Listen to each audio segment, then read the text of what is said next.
The Bengals got even better thanks to their latest roster move, and in this video, I'll explain which recent draft pick needs to step up his game.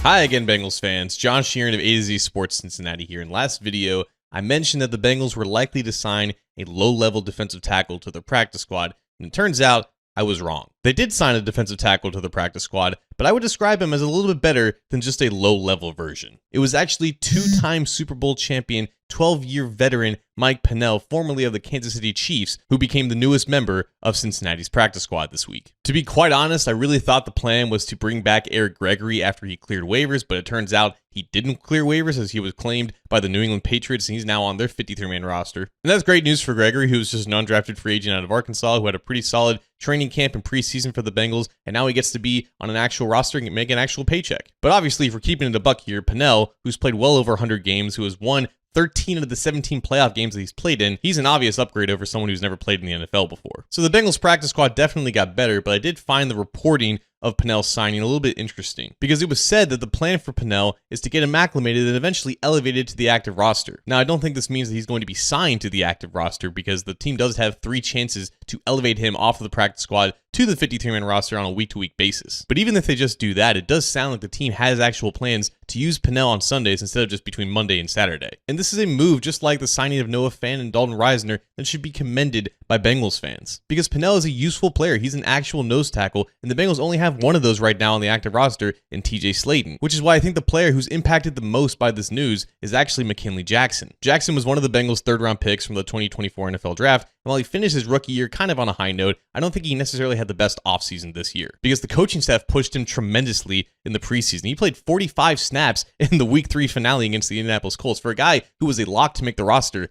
that is a lot. I just don't think that they're that satisfied with him backing up Slaton, because honestly, he's not really a true nose tackle. And that was never really the case for him looking at the scouting report coming out of college, but the Bengals just kind of typecasted him and they were desperate for someone at the position. And now that you have a veteran in the building who's a better fit for the position, who obviously knows what it takes to win some of these big games and more importantly, stop the run, I think he's a true threat to Jackson's job security in the long run. And when I say long run, I don't mean multiple years, obviously. Pennel's 34 years old. I really just mean later this year. If Pennel gets a shot to play in some of these early games and back up TJ Slaton, I don't think it's likely that both he and Jackson are going to be active for game days. They may very well test to see if he's an actual better fit on the team rather than Jackson. The alternative is they give Jackson the first chances to back up Slaton and see how he fares. And if he plays well, then perfect. You have Pennel in the practice squad ready to step in case of injury. But the second best, or maybe even the best nose tackle on this team might be on the practice squad right now. And if you're McKinley Jackson, that should push you like no other. So keep an eye out for the inactives list and the practice squad elevations for this weekend's game against the Cleveland Browns, because there may just be some new developments happening in the middle of the Bengals defensive line.